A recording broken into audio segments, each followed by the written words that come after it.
கர்த்தருடைய பரிசுத்த நாமத்துக்கு ஸ்தோத்திரம். ஒரு வசனத்தை வாசிக்கலாம். ஏசாயா தீர்க்கதரிசியின் புஸ்தகம் 54ஆம் அதிகாரம் 17ஆம் வசனம். உனக்கு விரோதமாய் உருவாக்கப்படும் எந்த ஆயுதமும் வாய்க்காதே போம். உனக்கு விரோதமாய் நியாயத்தில் எழும்பும் எந்த நாவையும் நீ குற்றப்படுத்துவாய். இது கர்த்தருடைய ஊழியக்காரரின் சுதந்திரமும் என்னால் உண்டான அவர்களுடைய நீதியுமாய் இருக்கிறது என்று கர்த்தர் சொல்லுகிறார். ஹல்லேலூயா. இந்த வசனம் நம்மில் அநேகருக்கு மனப்பாடமாகவே தெரியும். உனக்கு விரோதமாய் உருவாக்கப்படும் எந்த ஆயுதமும் வாய்க்காதே போகும். ஆமென். கர்த்தருடைய வார்த்தையை நாம் தெளிவாக மனதார ஏற்றுக்கொண்டு கவனிக்க வேண்டும். தேவன் நம்மோடு பேசுகிறதை நாம் உணர வேண்டும். ஆவியானவருக்கு நாம் இடம் கொடுத்து கர்த்தருடைய வார்த்தை இது எனக்கு தெரிந்த வசனம் தானே என்று நீங்கள் சொல்லக்கூடாது. உங்களுக்கு ஒருவேளை அது பிரயோஜனம் இல்லாதது போல தோன்றலாம். ஆனால் அநேகருக்கு அது பிரயோஜனமான ஒரு வார்த்தை. தேவன் சொல்லி கொடுக்கிற வார்த்தைகள், தேவன் நம்முடைய இருதயத்திலே பாரப்படுத்தி ஆராதனைகளிலே சொல்லப்படுகிற வார்த்தைகளுக்கு நிச்சயமாகவே பலன் உண்டு. கர்த்தருடைய வார்த்தை தெளிவாக சொல்லுகிறது, உனக்கு விரோதமாய் உருவாக்கப்படும் எந்த ஆயுதமும் வாய்க்காதே போகும். அப்படி என்றால் என்ன அர்த்தம்? நமக்கு விரோதமாய் அநேகர் ஆயுதங்களை உருவாக்கி கொண்டிருக்கிறார்கள். நமக்கு விரோதமாய் சத்துருக்கள் ஆயுதங்களை உருவாக்கி கொண்டிருக்கிறார்கள். பிசாசின் ஆவிகள் நமக்கு விரோதமாக காரியங்களை செய்து கொண்டிருக்கிறது. ஒருவேளை மனிதர்களும் நமக்கு விரோதமாக எழும்பியிருக்கலாம். ஆனால் ஆண்டவருடைய வார்த்தை சொல்கிறது, அது ஒன்றும் வாய்க்காமல் போகும், ஒன்றும் வாய்க்காமல் போகும். கர்த்தருடைய பரிசுத்த நாமத்திற்கு ஸ்தோத்திரம். எப்படி அது நடக்கும்? ஏனென்றால் ஆண்டவர் நம்மை நினைத்திருக்கிறார். இந்த அதிகாரங்கள், இந்த வசனங்கள் எல்லாம் இஸ்ரவேல் மக்கள் பாவம் செய்து ஆண்டவரை விட்டு தூரம் போய் அடிமைத்தனத்தில் போக வேண்டிய காலத்தில், ஹல்லேலூயா, அவர்கள் ஆண்டவரை முற்றிலுமாக மறந்து விட்டார்கள். ஆண்டவரும் அவர்களுக்கு விரோதமாக காரியங்களை செய்ய ஆரம்பித்த நாட்களில் இப்படிப்பட்ட காரியங்களை தேவன் தம்முடைய பிள்ளைகளுக்காக சொல்லுகிறார். ஹல்லேலூயா. அந்த அதிகாரத்தில் 10ஆம் வசனத்தை வாசியுங்கள். மலைகள் விலகினாலும் பர்வதங்கள் நிலை பெயர்ந்தாலும் என் கிருபை உன்னை விட்டு விலகாமலும் என் சமாதானத்தின் உடன்படிக்கை நிலை பெயராமலும் இருக்கும் என்று உன்மேல் மனதுருகுகிற கர்த்தர் சொல்லுகிறார். ஹல்லேலூயா, ஹல்லேலூயா. ஏனென்றால் நம்முடைய ஆண்டவர் நம்மேல் மனதுருகுகிற கர்த்தர். ஹல்லேலூயா. நமக்கு விரோதமாக எத்தனை பெரிய காரியங்கள் வந்தாலும் அவைகளை முறியடிக்கிறார். அவைகள் ஒன்றும் வாய்க்காமல் போகும். ஏனென்றால் நம்முடைய ஆண்டவர் நம்மேல் மனதுருகுகிற கர்த்தர். ஹல்லேலூயா. அது மாத்திரமல்ல, அவருடைய கிருபை நம்மை விட்டு விலகாமல் இருக்கிறது. அவருடைய கிருபை தான் நம்மை, ஹல்லேலூயா, அவரோடு நிற்பதற்கு உதவி செய்கிறது. அதோடு கூட அவர் நம்மேல் மனதுருகுவதற்கு காரணமாக இருக்கிறது. கர்த்தருக்கு ஸ்தோத்திரம். இந்த ரெண்டு காரியங்களையும் நாம் மனதில் வைக்க வேண்டும். அவருடைய கிருபை விலகுவதில்லை, அவர் நம்மேல் மனதுருகுகிற கர்த்தர். ஆமென். அநேக நேரங்களில் தேவனுடைய பிள்ளைகள் ஆண்டவர் என்னை மறந்தார் என்று சொல்லுகிறார்கள், ஆண்டவர் என்னை கைவிட்டார் என்று சொல்லுகிறார்கள். நிச்சயமாகவே இல்லை. அவர் மனதுருகுகிற கர்த்தர். அவர் மனதுருகுகிற கர்த்தர். அவர் இரக்கமுள்ள தேவனாக இருக்கிறார். அவர் நம்ம ஒரு நாள் கைவிட மாட்டாரா? ரோமர் 8ஆம் அதிகாரம் 31ஆம் வசனத்தை வாசித்தால், ஆமென், என்ன சொல்லுவோம்? தேவன் நம்முடைய பட்சத்தில் இருந்தால் நமக்கு விரோதமாய் இருப்பவன் யார்? இன்னைக்கு பாருங்க, நம்முடைய வேலை ஸ்தலத்தில் நமக்கு விரோதமாக இருக்கலாம் அநேகர். நம்முடைய குடும்பத்தில் ஒருவர் இருக்கலாம். ஹல்லேலூயா. நம்மை சுற்றி இருக்கிற சமுதாயத்தில் நமக்கு விரோதமாக இருக்கலாம். நீங்கள் தெளிவாக அறிந்து கொள்ள வேண்டும், தேவன் நம்முடைய பட்சத்தில் இருந்தால் நமக்கு விரோதமாய் இருப்பவன் யார்? நம்ம நினைக்கிறோம் நமக்கெல்லாம் போராட்டம் இல்லை, நமக்கெல்லாம் பிரச்சனை இல்லை நினைக்கிறோம் சில நேரத்தில். ஆனால் தேவனுடைய பிள்ளைகள் என்று யாரெல்லாம் சொல்லுகிறார்களோ, இயேசுவை யாரெல்லாம் நேசிக்கிறார்களோ, ஆவிக்குரியவர்களாக இருக்கிறார்களோ, இயேசுவை பின்தொடர வேண்டும் என்று யாரெல்லாம் விரும்புகிறார்களோ, அவர்கள் எல்லாருக்கும் விரோதமாய் சத்ருவாகிய சாத்தான் ஏதோதோ செய்து கொண்டுதான் இருக்கிறான். கர்த்தருக்கு ஸ்தோத்திரம். ஆனால் அவைகள் ஒன்றும் வாய்க்காமல் போகும். ஏனென்றால் தேவன் நம்முடைய பட்சத்தில் இருக்கிறார். தேவன் நம்முடைய பட்சத்தில் இருக்கிறார். நம்முடைய ஆண்டவர் உங்கள் பட்சத்தில் இருக்கிறார். அவர் உங்களோடு கூட இருக்கிறார். கர்த்தருக்கு ஸ்தோத்திரம். ஆமென். வேதத்தில் ஆராய்ந்து பார்த்தார், பலவிதமான பரிசுத்தவான்களுக்கு அநேகருடைய வாழ்க்கையிலே அநேகர் எழும்பி விரோதம் பண்ண வேண்டும், குரோதம் பண்ண வேண்டும், அழிக்க வேண்டும், சிதறடிக்க வேண்டும், சபிக்க வேண்டும் என்று எத்தனையோ திட்டங்கள் தீட்டி இருந்தாலும் ஒன்று வாய்க்கவில்லை. தேவனுடைய பிள்ளைகள் ஜெயித்தார்கள். தேவ ஜனம் ஜெயித்தது. தேவனுடைய சபை வெற்றி வேங்கையாக நின்று கொண்டிருக்கிறது. கர்த்தருக்கு ஸ்தோத்திரம். ஹல்லேலூயா. நீங்களும் நானும் ஒரு நாள் பயப்படவே கூடாது. ஹல்லேலூயா. ஆமென். யாரெல்லாம் ஆண்டவருடைய நாமத்துக்கு பயந்து நடக்க வேண்டும், யாரெல்லாம் கர்த்தருடைய ராஜ்யத்திலே பங்கு பெற வேண்டும், யாரெல்லாம் கர்த்தருடைய ராஜ்யத்தை கட்ட வேண்டும், கர்த்தருடைய ஊழியத்தை செய்ய வேண்டும், அவருக்கு பிரியமாக வாழ வேண்டும் என்று யாரெல்லாம் விரும்புகிறோமோ அவர்கள் எல்லாருக்கும் விரோதமாய் சத்ருவாகிய சாத்தான் காரியங்களை செய்து கொண்டுதான் இருப்பான். ஆமென். ஆண்டவர் யாரையெல்லாம் முன்குறித்தாரோ, அந்த ரோமர் 8ஆம் அதிகாரத்தில் அதுக்கு முந்தின வசனங்களை வாசித்து பார்த்தீங்கன்னா, எவர்களை முன்குறித்தாரோ அவர்களை அழைத்தும் இருக்கிறார், நீதிமான்களாக்கியும் இருக்கிறார். பாருங்க, யாரையெல்லாம் முன்குறித்தாரோ, யாரையெல்லாம் அழைத்தாரோ, யாரையெல்லாம் நீதிமான்களாக மாற்றினாரோ அவர்கள் எல்லாருக்கும் விரோதமாய் சத்ருவாகிய சாத்தானும் மனிதர்களும் பலவிதமான காரியங்களை செய்து கொண்டுதான் இருப்பார்கள். எனக்கு என்னைக்கு பிரச்சனை முடியும், நான் என்னைக்கு சந்தோஷமா இருப்பேன்? நீங்கள் எப்பொழுதும் சந்தோஷமா தான் இருக்கிறீங்க, சந்தோஷமா தான் இருக்க வேண்டும். நம்ம முகத்தை தொங்க போட்டுக்கிட்டு இஞ்சி தின்ன குரங்கு மாதிரி நம்ம சில நேரத்தில் இருந்துடுறோம். ஆனால் தேவன் நம்மை அப்படி அழைக்கலை. நம்முடைய முகம் எப்பொழுதும் சந்தோஷமாக இருக்கணும், நம்முடைய உள்ளம் பூரிக்க வேண்டும். ஏனென்றால் வேதத்தில் எத்தனையோ பரிசுத்தவான்களுடைய வாழ்க்கையில் அவர்களை துன்பப்படுத்தினார்கள், அவர்களுக்கு விரோதமாய் திட்டம் போட்டார்கள். யாரெல்லாம் பரிசுத்தமாய் வாழணும், யாரெல்லாம் பிரித்தெடுக்கப்பட்ட வாழ்க்கை வாழணும், யாரெல்லாம் உத்தமனாய் வாழணும், யாரெல்லாம் தேவனுக்கென்று வாழணும், யாரெல்லாம் தேவனை மகிமைப்படுத்த வேண்டும் என்று வாழ்ந்தார்களோ அவர்கள் எல்லாருடைய வாழ்க்கையிலையும் ஆயுதங்கள் உருவாக்கப்பட்டது. ஆனால் ஒன்று கூட வாய்க்கவில்லை. கர்த்தருக்கு ஸ்தோத்திரம். தானியேலுடைய வாழ்க்கையில பார்க்கிறோம், மொர்தெகாய் என்கிற ஒரு மனிதனுடைய வாழ்க்கையில பார்க்கிறோம், தாவீதுனுடைய வாழ்க்கையில பார்க்கிறோம், நெகேமியாவுடைய வாழ்க்கையில பார்க்கிறோம், பவுல் அப்போஸ்தலனுடைய வாழ்க்கையில பார்க்கிறோம், பேதுரு யோவானுடைய வாழ்க்கையில பார்க்கிறோம், பலருடைய வாழ்க்கையில பார்க்கிறோம், எரேமியாவுடைய வாழ்க்கையில பார்க்கிறோம்.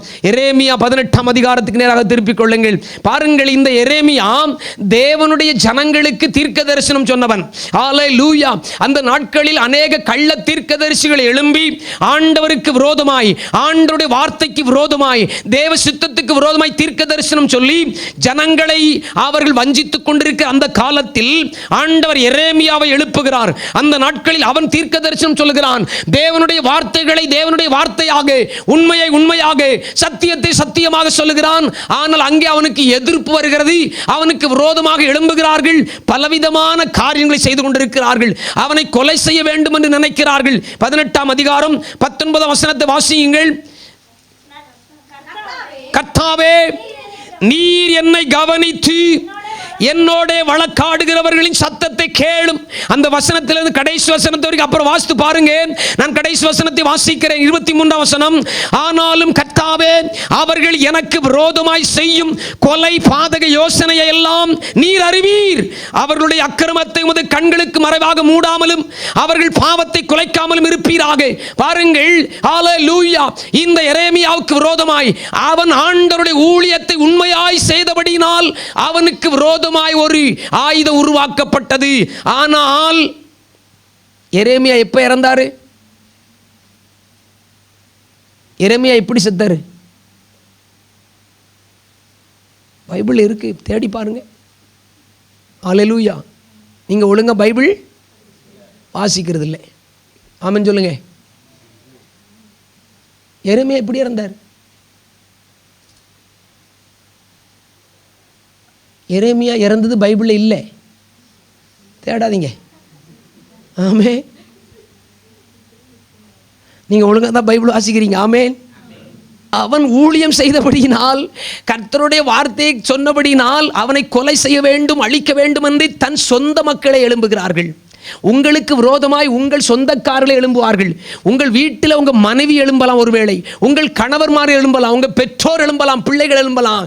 கவலையப்படாதீங்க, உனக்கு விரோதமாய் எழும்புகிற ஆயுதம் வாய்க்காமல் போகும். இந்த பாருங்க, நம்முடைய வாழ்க்கைக்கும் நம்முடைய ஊழியத்திற்கும் நம்முடைய காரியத்துக்கும் இந்த எரேமியாவினுடைய வார்த்தைகள் எல்லாம் ஒத்து போறதாக அதிகமாக காணப்படுகிறது.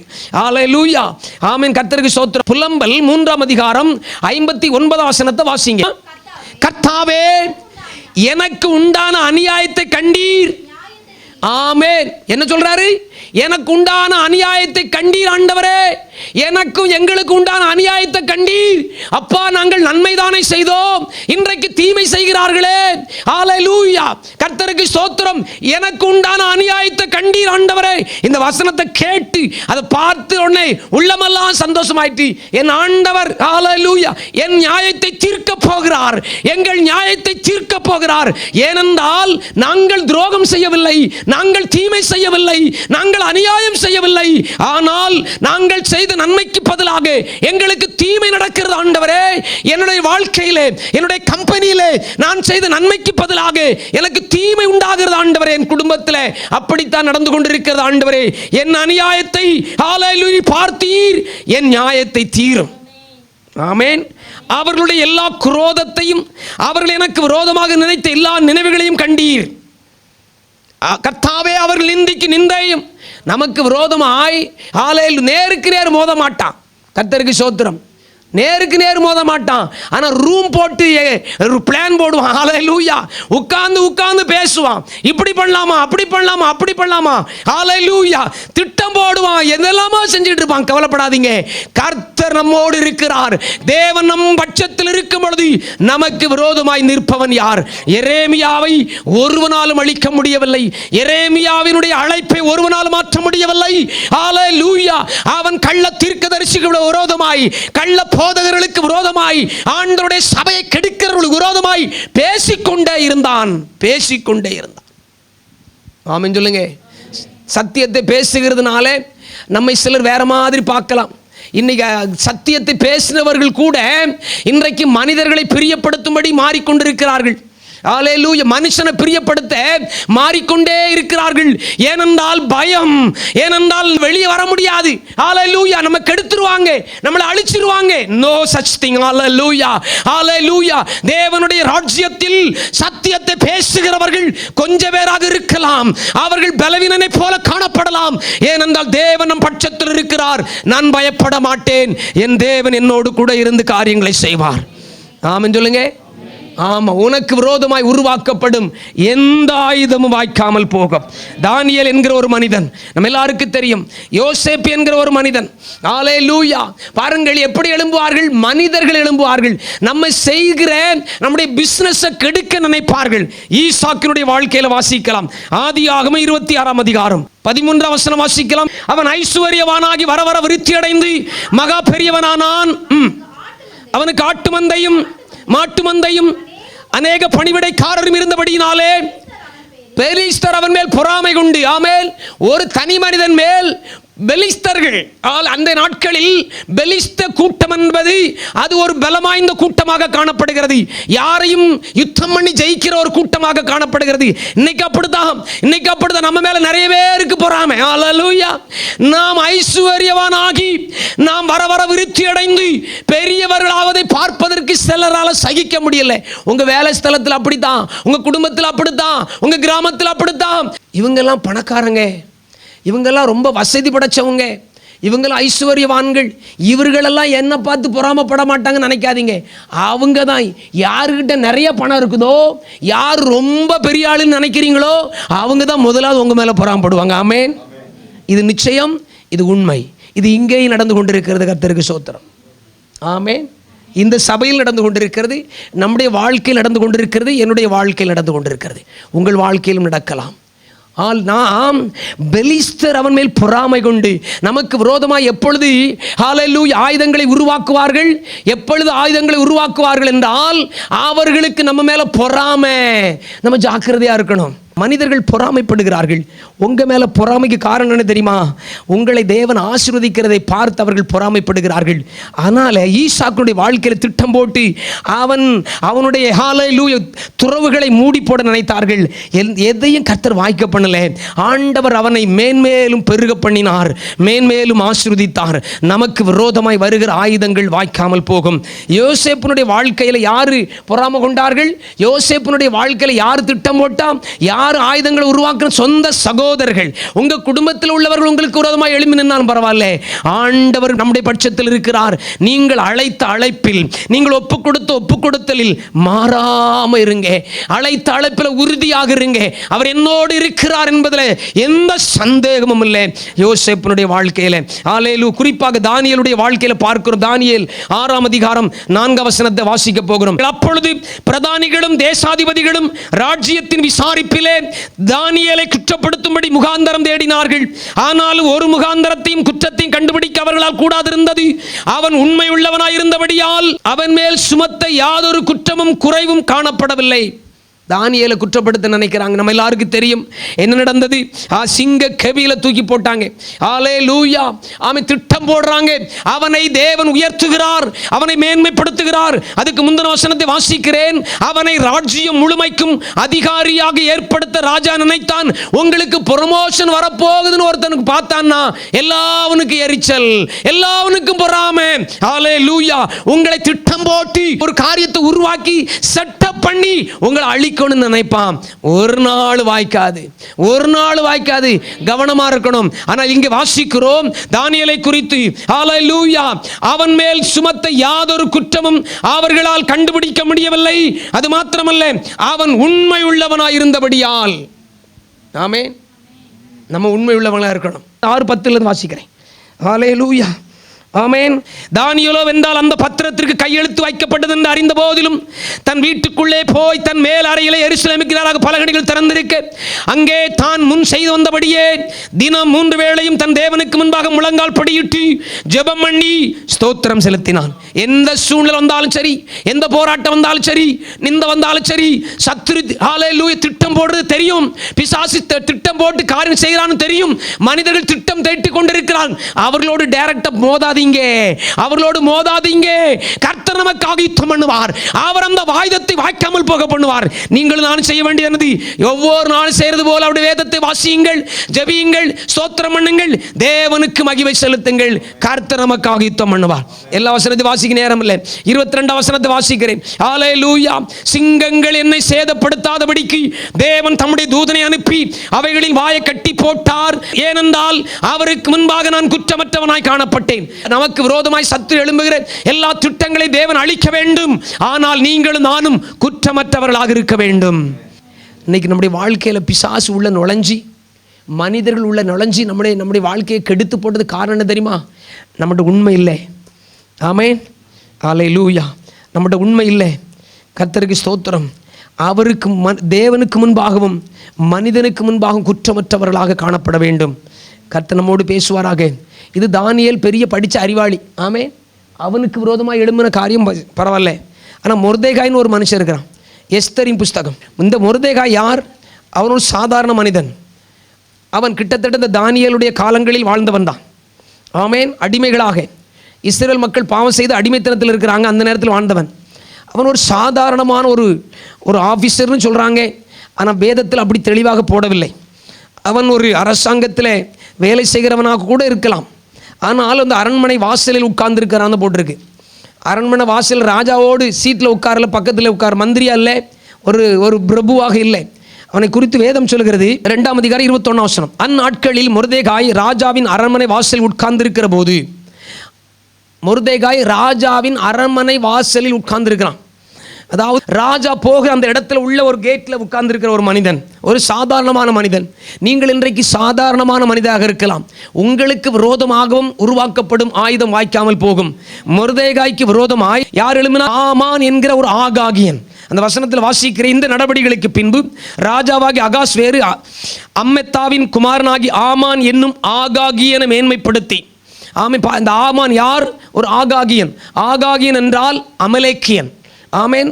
அன்றைக்கு ஆண்டவர் இஸ்ரவேல் மக்களை பார்த்து சொன்னார், குறிப்பாக மோசேயை பார்த்து சொன்னார், அமலேக்கியர்களை வானத்தின் கீழிருந்து அழிக்க வேண்டும். ஆமென், ஆமென் சொல்லுங்க. சில நேரத்தில் நமக்கு சில சத்துருக்கள் இருப்பார்கள். சத்துருவை நேசிக்கணும்னு ஆண்டவர் சொல்லியிருக்கிறாரு. ஆனால் பிசாசை யாரும் நேசிக்கணும் ஆண்டவர் சொல்லல. ஆமென் சொல்லுங்க. மனிதர்கள் வருகிறார்கள், ஆனால் மனிதர்கள் மூலமாக யார் வருகிறார்? சாத்தான் தான் வருகிறான். அதனால நம்ம ஆளு அப்படியே அன்பு கூறுவேன் அப்படின்னு அன்பு கூர்ந்துக்கிட்டே இருக்கக்கூடாது. அவனுக்குள்ள இருக்கிற பிசாசை பார்க்கணும். அவன் யாரால ஏவப்பட்டு வந்திருக்கிறான்னு பார்க்கணும். கர்த்தருக்கு ஸ்தோத்திரம். அந்த ஆகாகியன் என்றால் அமலேக்கியன். அன்றைக்கு ஆண்டவர் மோசேயை பார்த்து சொன்னார், இந்த அமலேக்கியர் வானத்தின் கீழங்கும் இராதபடி அழித்து போட வேண்டும் என்று சொன்னார். இந்த வரலாற்றை, இந்த அறிவை கர்த்தர் அவனுக்கு கொடுத்திருந்தார். மொர்தெகாய் அவனை பெரியவனாக இருந்த போதிலும் அவனை மதிக்கவே இல்லை. அவனுக்கு தெரியும், நாங்கள் கொஞ்ச காலத்துக்கு அடிமைகளாக இருக்கிறோம், ஆனால் எங்கள் தேவன் எங்களை விடுவிப்பார். நம்ம எல்லாருக்கும் ஒரு நிச்சய நம்பிக்கை இருக்கிறது, எங்கள் தேவன் எங்களை விடுவிப்பார் என்கிற நிச்சயம் இருக்க வேண்டும். கர்த்தருடைய பிள்ளை இந்த மொர்தெகாய் சாதாரணமான மனிதன். அவனுக்கு விரோதமாக அவனை தூக்கிலிட வேண்டும் என்று திட்டம் போட்டார்கள். அந்த ஆமானும் அவனுடைய மனைவி, அவன் நல்ல மனைவி. ஆமன் சொல்லுங்க. அவன் மனைவி உள்ள இருக்கிறான். நிறைய பேருடைய வாழ்க்கையில் ஆம்பளை வேலை செய்யறனால பொம்பளை வேலை செய்வான். ஆமன் சொல்லுங்க. இந்த ஆமானோடு அவனுடைய மனைவி சேர்ந்து திட்டம் போடுறான். கர்த்தருக்கு ஸ்தோத்திரம். ஆனால் இந்த ஆயுதம் வாய்க்காமல் போனது. மொர்தெகாயை தேவன் விடுதலையாக்கினார். நேர காலம் உங்களுக்கு தெரியாது, எனக்கு தெரியாது. தேவன் அனுமதிக்கிற நேரத்தில் கர்த்தர் உங்களை உயர்த்துவார், உங்களை விடுவிப்பார். புலம்பாதீங்க, அழுது புலம்பாதீங்க, ஓடி ஓடி ஹல்லேலூயா அங்கங்க திரியாதீங்க. தேவ சமூகத்தில் தெபத்தோடு காத்திருங்கள். மொர்தெகாயை தேவன் விடுதலையாக்கினார். ஹல்லேலூயா. என்ன நடந்தது? 7ஆம் அதிகாரம் 10ஆம் வசனத்தை வாசிக்க போகிறோம். அப்படியே ஆமான் மொர்தெகாய்க்கு ஆயத்தம் பண்ணின தூக்கு மரத்தில் ஆமானையே தூக்கி போட்டார்கள். அப்பொழுது ராஜாவின் உக்கிரம் தணிந்தது. நம்முடைய ஆண்டவர் தம்முடைய பிள்ளைகளுக்காக ஒரு காரியத்தை செய்கிற வரைக்கும் அமைதியா இருப்பாரு. அவர் உள்ள கோபத்தில் தான் இருப்பார். ஆமென் சொல்லுங்க. ஆமென். வெளியில தெரியும் அவர் அன்புள்ளவர் தான், அவர் இரக்கமுள்ளவர் தான். அவனும் சொல்லுவான், நமக்கு தீமை செஞ்சுட்டு அநீதி பண்ணிட்டு எல்லாம் குழி வெட்டி வச்சுட்டு அவனும் சொல்லுவான், கர்த்தர் எங்களை நேசிக்கிறார், நான் உன்னை விட்டு விலக. அவனும் பாட்டு பாடிட்டு தான் இருப்பான். ஆமென். ஆனால் அவர் சொல்லுவார், அமைதியாக இருந்துட்டு உள்ளத்துக்கு போட்ட பிறகு தான் கோபம் அடங்கும். ஆமென் சொல்லுங்க. அதனால நம்முடைய ஆண்டவர் கோபக்காரர். ஆமென். பைபிள் எங்க பிரதர் இருக்குது? நம்முடைய ஆண்டவர் கோபக்காரன் எங்க இருக்குது? வேத புரட்டா இது? இல்லவே இல்லை. நம்முடைய ஆண்டவர் கோபக்காரர். ஆமென் சொல்லுங்க. நீ தப்புனாலும் நான் தப்புனாலும் யார் தப்புனாலும் அவர் கோபப்படுவார். ஆமென் சொல்லுங்க. பாருங்கள், இங்க வசனம் சொல்கிறது, அப்பொழுது ராஜாவின் உக்கிரம் தணிந்தது. ராஜா என்றால் அதிகாரத்துக்கு குறிக்கிறது. அந்த தேவன் நமக்காக காரியங்களை செய்யும் பொழுது நீங்கள் பார்ப்பீர்கள், அனுபவிப்பீர்கள். கம்பெனியில் பொறாமை, எரிச்சல், போராட்டம் எத்தனை! ஹல்லேலூயா. நம்மை கவிழ்க்க வேண்டும் என்று குடும்பத்தில், சொந்த குடும்பத்தில் எத்தனை அண்ணன் தம்பிக்குள்ள, அக்கா தங்கச்சிக்குள்ள எத்தனை போராட்டம். நீங்கள் தேவனுடைய பிள்ளையாக மொர்தெகாய் அவனுக்கு ஒன்று தெரியும், ஒரு சத்தியம் அவனுக்கு தெரியும், தேவனுடைய வார்த்தை அவனுக்கு தெரியும். அந்த வார்த்தை பிடித்து கொண்டான். இவன் ஒரு நாள் என்னை மேற்கொள்ள முடியாது. ஆமென். இந்த ஆமான் என்னை மேற்கொள்ள முடியாது. ஏனென்றால் அவன் அமலேக்கிய ஜாதிக்காரன், அவன் தேவனால் சபிக்கப்பட்டவன். ஹல்லேலூயா. தைரியமாக இருங்கள், கர்த்தர் உங்களை ஆசீர்வதிப்பார். தாவீது என்கிற ஒரு மனிதன் இருந்தான். அந்த மனிதனை குறித்து வேதம் சொல்கிறது. 2 சாமுவேல் 17ஆம் அதிகாரம். பாருங்க, தாவீதுடைய வாழ்க்கையில் எத்தனையோ போராட்டம், பிரச்சனை. கர்த்தருக்கு ஸ்தோத்திரம். ஆனால் உருவாக்கப்படுகிற ஆயுதங்கள் அதிகம். அதிலிருந்து அவனை விடுதலை ஆக்கினார். 2 சாமுவேல் 17ஆம் அதிகாரம் 1 முதல் 3 வசனங்கள் வாசிக்கலாம்.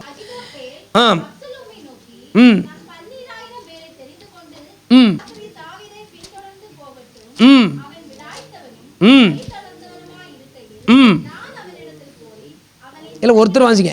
சோத்ரம். பாருங்க, அகித்தோப்பேல் என்பது ஒரு ஊழியக்காரன். குறிப்பாக சொல்ல போனால் அவன் தீர்க்கதரிசியாக இருக்கிறான். அவன் தாவீதுக்கு ஆலோசனைக்காரன்.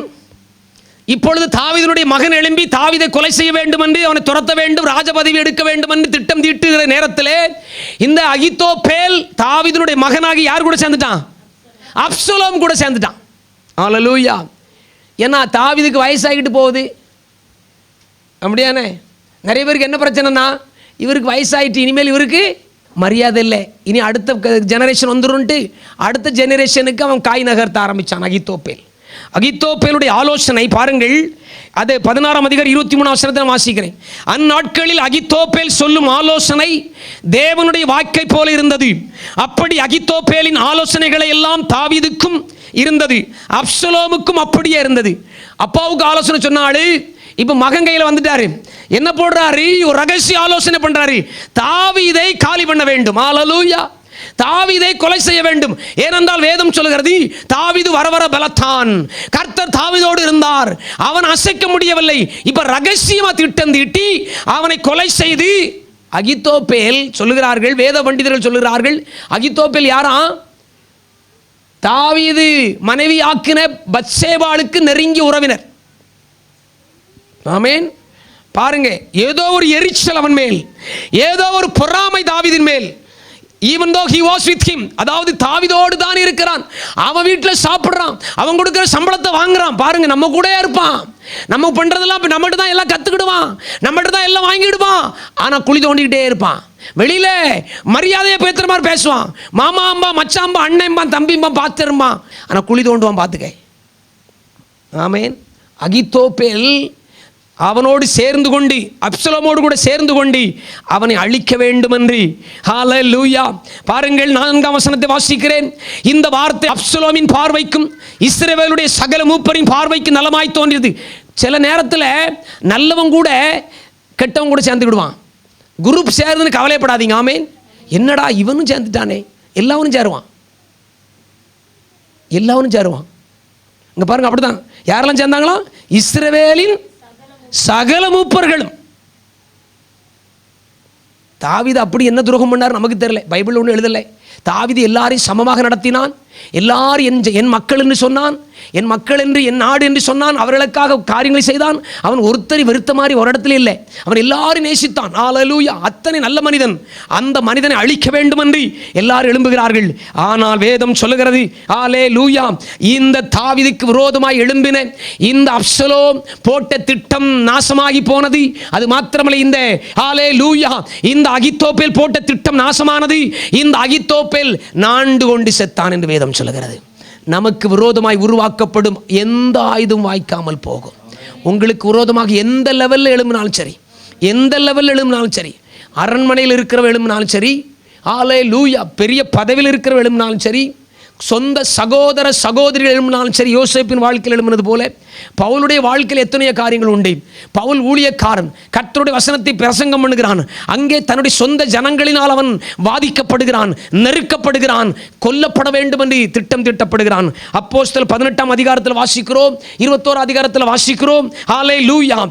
அது மாத்திரமல்ல, இஸ்ரவேல் மக்களை சபிக்க வேண்டும் என்று சொல்லி ஒருவன் திட்டம் தோட்டி யார் வந்தால், ஹல்லேலூயா, அந்த மோவாபிய ராஜாவாகிய அந்த பிலேயாமுக்கு காசு கொடுத்து கொண்டு வரான். ஒருத்தன் சபிக்கிறவனாக இருக்கலாம். கவனிங்க, சபிக்க வருகிறவனையும் அழிக்க வருகிறவனையும் கெடுக்க வருகிறவனையும் தேவன் மாற்றுவார், நமக்கு ஜெயம் தருவார்.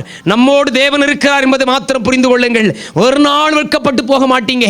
உங்க சூழ்நிலை எப்படி இருந்தாலும் கவலைப்படாதீங்க, கர்த்தர் உங்களோடு கூட இருக்கிறார். ஹல்லேலூயா. கர்த்தருக்கு ஸ்தோத்திரம். பாருங்கள், ஆண்டவர் என்ன செய்வார்? நீங்க பெரிய பெரிய ஆள் வரான், அவன் பெரிய படிச்சவன், பெரிய பதவியில் இருக்கிறான். ஆனால் ஆண்டவர் சாதாரணமான காரியங்களை செய்வார், சாதாரணமான காரியங்களை செய்வார்.